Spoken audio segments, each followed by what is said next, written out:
Raríssimas, raríssimos e raríssimas, bom dia, René de Paula Júnior falando aqui no Radinho de Pilha, 22 de dezembro de 2025, segunda-feira, ao som de passarinhos que eu gravei ontem de manhã estava uma manhã particularmente tranquila e silenciosa, eu não podia imaginar que no final do dia virasse simplesmente um caos que eu demorei muito para entender, porque eu não sigo, né, os caminhos e descaminhos ludopédicos e campeonatos de futebol e nada do gênero, achei que o mundo estivesse acabando, né, mas de manhã pelo menos as coisas estavam bastante tranquilas e isso vai nos acompanhar nesse episódio de hoje. E o ano está acabando e é difícil não pensar em termos de balanço, é difícil não olhar para trás, é difícil não tentar costurar ou tentar ver algum tipo de sentido nesse festival de coisas que aconteceram esse ano que foi tão intenso, mas acho que uma coisa que me deixou bastante tocado, bastante emocionado e que acho que me ajudou inclusive a ver algum sentido naquilo que a gente faz, foi um humorista. Sim, um humorista que eu adoro. Eu adoro Stephen Colbert, ele tem um programa, aqueles late night shows, aqueles programas noturnos americanos, né, um talk show.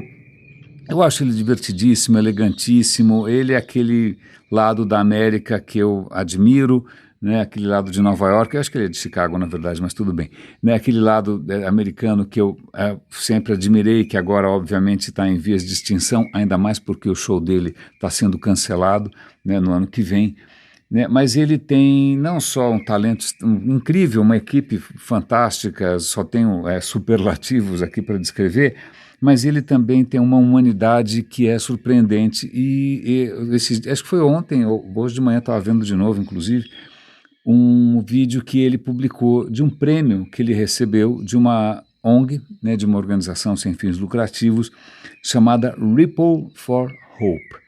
Ripple é uma palavra em inglês interessante, quando você joga, vamos imaginar, está diante de um lago sereno, tranquilo, né, aquela superfície que parece um espelho, aí você pega lá uma pedrinha, joga uma pedrinha no lago e aquelas ondas que se propagam, né, que em todas as direções, em inglês é chamada de ripple. Eu acho que em português seria uma ondulação. Mas ondulação parece algum problema de física difícil, né? Mas não, ripple é uma palavra em inglês bastante comum, Ripple for Hope. E ele ganhou um prêmio e essa fundação é inspirada no Robert Kennedy, do Bobby Kennedy, não esse completo demente que tem agora, mas do que foi, infelizmente, que morreu na década de 60.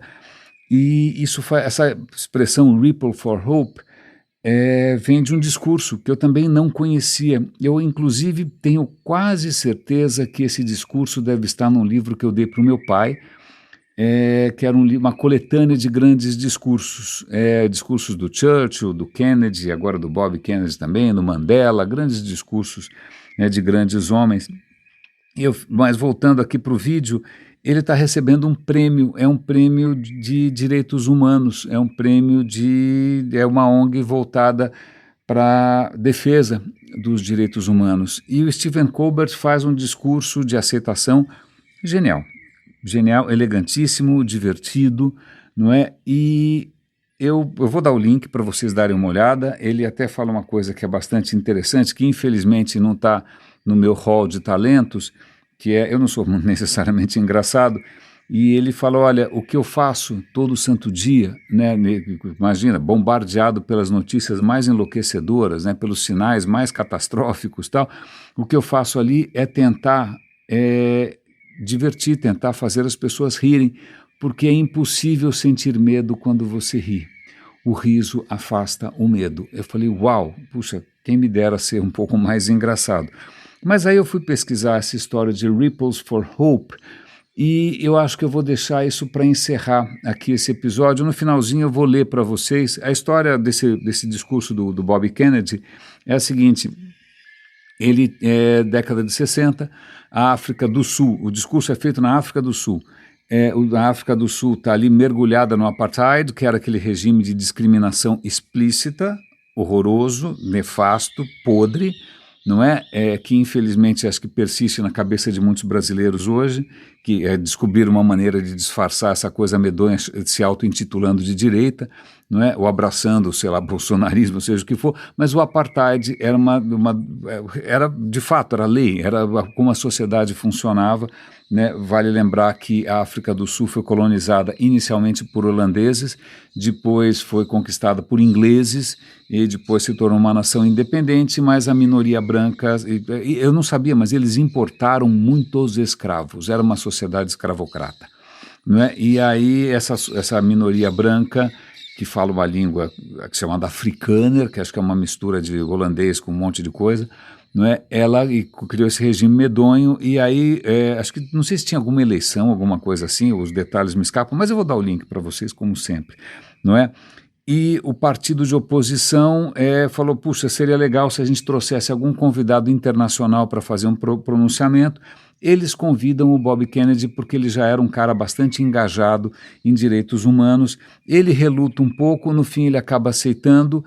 Isso é um imbróglio diplomático, porque o pessoal, o partido dominante na África do Sul vai achar que isso é uma interferência, onde já se viu quem é esse cara. Veja, você não tem que criticar a gente porque nós, como vocês, combatemos o comunismo. Aí o Bob Kennedy teria dito, ok, nós dois combatemos o comunismo, mas vocês estão implementando um sistema de opressão e repressão e discriminação que, desculpa, não é muito diferente de qualquer totalitarismo.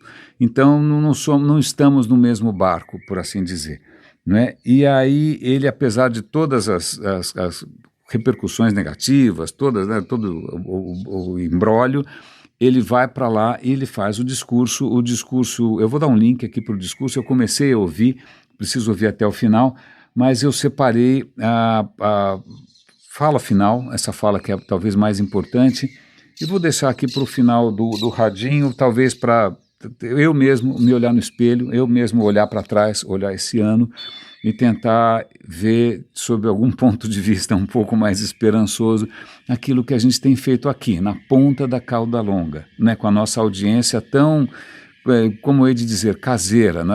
Acho que todos nós aqui cabemos num salão de festas, não é? É por isso que eu carinhosamente chamo todos de raríssimes, porque realmente a gente está se pautando aqui por uma lógica que não é a lógica da massa, não é a lógica da grande audiência, não é a lógica da mídia, a gente está se pautando aqui por uma certa sintonia, né, de sensibilidades, uma certa harmonia, uma certa convergência de valores e esperanças e projetos, etc, etc, etc.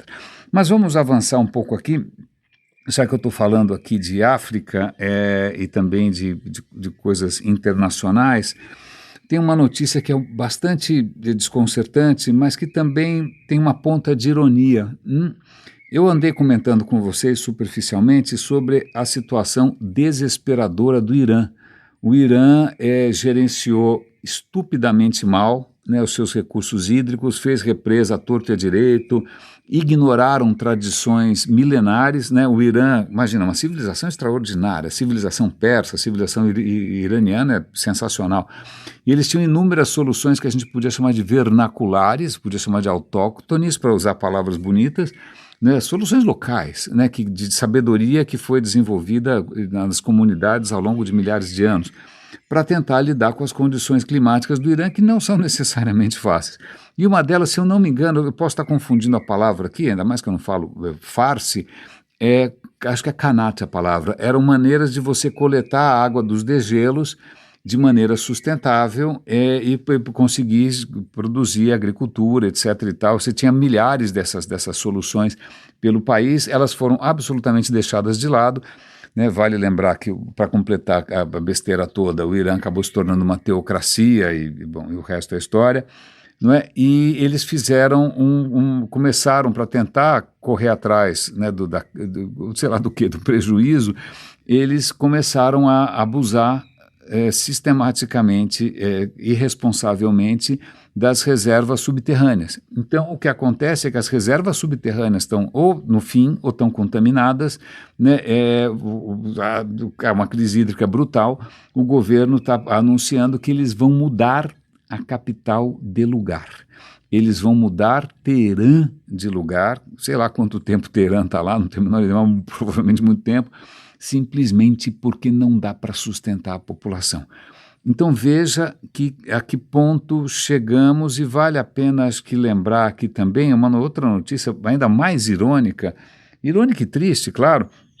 De que país que eles estavam falando aqui? Iraque. Iraque também, que imagina, um país que a história, eu nem me atrevo a tentar resumir aqui, porque é um monte de coisa de louco, né? Esses países todos, coitados, eles foram recortados ali pelas grandes potências e acabaram virando um saco de gatos. O Iraque é uma delas, né? Que são depois do fim do Império Otomano, é uma confusão. E o Iraque que teve aí Saddam Hussein, vários tipos de ditadura para um lado e para o outro. Não é? O que acontece é que a situação hídrica é tão desesperadora que eles estão fazendo acordos internacionais que eles trocam petróleo por água. É para a gente parar um pouco ao som dos passarinhos aqui e pensar que ironia, né? Quantas fortunas foram feitas nos últimos 200 anos em cima do petróleo? Né? Quanta gente que eu conheço vai para Dubai e acha que é sensacional fazer uma selfie naquela Disneylândia completamente ditatorial e maluca, não é? Então veja, o que realmente vale? Né? É lógico, meu pai acabou de falecer e a gente também se pergunta, né? O que é um belo legado? Legado é dinheiro ou é legado belas lembranças? Né? Herança é patrimônio ou herança são ensinamentos, valores, momentos, sorrisos, alegrias, risos? Né? Pois bem, é para a gente repensar um pouco o que realmente é o seu bottom line, né? O que você está mensurando no final do ano. Aliás, acho que eu até podia fazer um cartão que diz, olha, em 2026 que você meça os seus resultados em abraços. Acho que eu vou fazer um cartão, foi uma boa ideia, agora vou tentar traduzir isso e visualmente. Mas, pois bem, o Iraque, cuja fortuna e também ditadores, etc. e tal, sempre baseado na questão do petróleo, cara, o que você faz com o raio do petróleo se você não tem água para beber? Quando de repente água, simplesmente água, passa a ser o recurso mais valioso, como se a água fosse o novo ouro. Eu acho que é isso que vai começar a acontecer. Eu, infelizmente, tenho notícias aqui que também são um balanço horroroso. Eu tenho aqui um gráfico, um post bastante preocupante, consolidando vários estudos científicos de vários institutos e universidades, etc. e tal, que estão concluindo que o aquecimento global está acelerando. A nossa incompetência é tão grande, a nossa cegueira, né, a nossa preocupação com likes, Instagram e bilhões é tão obsessiva que a gente não está percebendo que até o final do século, quando eu digo final do século, não é 2099, é tipo 2070, 2080, né? Eu já não vou estar mais aqui, vou estar morto e enterrado, mas vocês provavelmente vão. Mas a questão é que a temperatura vai passar dos 4 graus. O aumento de temperatura vai passar de 4 graus. Já aconteceu isso antes? Sim, foi absolutamente nefasto, mas a natureza conseguiu se recuperar porque a natureza teve tempo para se adaptar. A evolução requer tempo, requer uma certa estabilidade, né, que obviamente o planeta não tem nenhuma garantia maior, né, porque, veja, de todas as espécies que já surgiram nesse planeta, 99,5% já extinguiu, já não deu certo. Então o que a gente está vendo aqui realmente, a gente é campeão de sobrevivência, mas tudo isso, a evolução, a adaptação requer tempo. E isso é justamente o que a gente não está concedendo, porque, cara, a escala, a velocidade é uma coisa simplesmente assombrosa, né? Então eu vou dar, isso se conecta também a algumas notícias de várias fontes, vai estar tudo na descrição desse episódio, no radinhodepilha.com, no nosso canal no WhatsApp, no nosso canal no Telegram, várias notícias mostrando o colapso de geleiras que estão desaparecendo aos milhares, sem parar, né? O que tem inúmeros impactos, tudo que você pode imaginar de impacto negativo, mas uma das questões que já que a gente está falando aqui da questão hídrica, é quantos países no mundo dependem de águas de degelo para sobreviver, para viver, para plantar, para que as pessoas vivam. Isso já está começando a provocar tensões internacionais. De repente, Índia e Paquistão já estão se estapeando ali porque o degelo do Himalaia alimenta um rio, esse rio passa primeiro no Paquistão, depois vai para a Índia, então para um instante só. Se o Paquistão resolver fechar a torneira, a Índia morre de sede. Isso já está. Imagina quantos lugares. Não sei se vocês já foram alguma vez para Mendoza. Eu fui para Mendoza, na Argentina, quantos anos? 40 anos aproximadamente. Isso não deve ter mudado muito. O que quer dizer, deve ter mudado muito. Porque para chegar em Mendoza, você sai de Buenos Aires, a gente tomou um trem, na época era um trem bastante simples, não é nenhuma sofisticação, né? E o trem foi atravessando uma região praticamente desértica. Eu nunca era novinho, nunca tinha visto nada parecido com aquilo, né? E aí o que acontece é que você, quando chega em Mendoza, depois de enfrentar um calor simplesmente africano, né, você chega lá e a cidade é uma exuberância, árvores, afinal vinícolas, né, adegas, né, tudo isso não muito interessante porque vocês sabem que eu não tenho nenhum interesse por etanol em suas diferentes formas. Mas, pois bem, a cidade era um jardim praticamente, e aí andando ali eu percebi que todas as calçadas, ali no meio-fio, que a gente chamaria aqui em São Paulo de meio-fio, eu acho que em outros lugares tem outro nome, mas ali onde a calçada termina, onde a rua começa, você tinha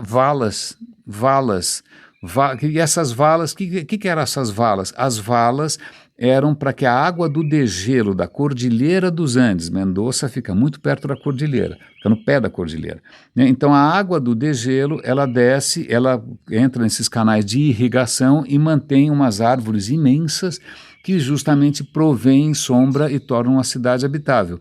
A questão eu não sei como é que está a geleira, eu não consigo nem imaginar, né? Então, o que a gente está vendo aí, os sinais são mais do que preocupantes, né?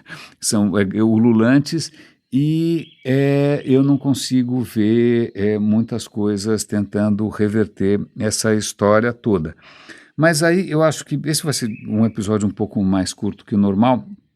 Eu vou deixar algumas coisas para amanhã, tal, alguns outros temas, mas é que eu acho que essas notícias todas, de alguma maneira, se costuram, né? E a gente está vendo aqui essa impotência, ou pelo menos incapacidade coletiva de sair um pouco do imediatismo, né? E a gente se desespera, e aí eu lembro do discurso do Stephen Colbert, que fala que justamente a tentação do desespero é muito grande, é uma tentação gigante, é o caminho fácil, mas aí ele vai citar justamente essa fala, é um trecho eu separei para vocês aqui, vou ler em português mesmo, do Robert Kennedy, que talvez deu um pouco de esperança, porque nem tudo está perdido, deve haver esforços por aí, deve haver gente, né, querendo o mesmo que a gente quer, é só uma questão de repente, essas forças se unirem, essas forças convergirem, né, essas forças se transformarem em alguma coisa transformadora, não é? E eu vou ler o texto para vocês aqui. Cada vez que um homem defende um ideal, ou age para melhorar a condição dos outros, ou se levanta contra a injustiça, ele lança uma pequena onda de esperança. E ao se cruzarem vindas de milhões de centros diferentes de energia e coragem, essas pequenas ondas criam uma corrente capaz de derrubar os mais poderosos muros de opressão e resistência. Uau! Parabéns para o Colbert, parabéns para o Kennedy e parabéns para nós que estamos aqui, apesar de poucos incentivos a favor, né, apesar de esse bombardeio, esse tsunami, estamos aqui nós tentando fazer os nossos pequenos ripples, nessas pequenas ondulações que estão se transformando aqui em ondulações sonoras nesse caso, eventualmente em ondulações afetivas, né, tentando fazer com que de repente a gente consiga entrar em harmonia, a gente consiga entrar em ressonância e consiga reverter o caminho da mesquinharia, da ganância e da pobreza de espírito. Então, raríssimos e raríssimos, eu acho que fiquei feliz de ter descoberto essa citação antes do ano acabar. Né, me faz pensar no que a gente tem feito, me faz pensar na figura do meu pai, me faz pensar em continuar o que a gente faz aqui, né, sem nenhum outro interesse a não ser justamente criar pequenas ondulações que, quem sabe, um dia possam reverter essa confusão toda. Raríssimos e raríssimos, muitíssimo obrigado pelo carinho, pela simpatia, pelos todos os pêsames e sentimentos que muita gente manifestou aqui nas redes, alguns inclusive compareceram no velório. Amanhã vai ser a missa de sétimo dia. Muito obrigado por tudo, um grande abraço e até amanhã.